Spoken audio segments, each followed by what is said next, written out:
நான் நிறுவனர் பேசுகிறேன். அனைத்து இந்திய கலாம் கனவு அறக்கட்டளை நிறுவனர் பேசுகிறேன்.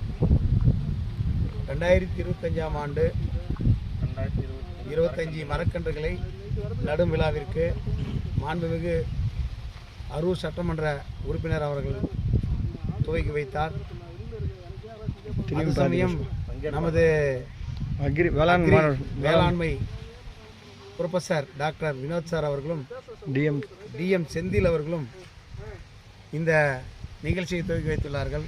இந்த 2025ஆம் ஆண்டு மரக்கன்றுகள் காஷ்மீர் முதல் கன்னியாகுமரி வரை நட வேண்டும் என்ற நோக்கத்தோடு இந்த நிகழ்ச்சியை நடத்துகிறோம். இந்த நிகழ்ச்சியின் நோக்கம் என்னவென்றால், நாடு மாசுபாடு அதிகமாக உள்ளதால் மாசிலிருந்து மக்கள் விழிப்புணர்வு ஏற்படுத்த வேண்டும் என்றும், அனைவரும் இந்த மரக்கன்று நடும் விழாவை சிறப்பாக நடத்துமாறு ஒவ்வொருவரோட பதிவிட்டு, இந்த நாடு மக்களும் வளமாக வாழ, சுத்தமான காற்று பெற அனைவரும் மரக்கன்று நடுவோம் என்று உறுதி கூறிய நன்றி விடைபெறுகிறேன். நன்றி, வணக்கம்.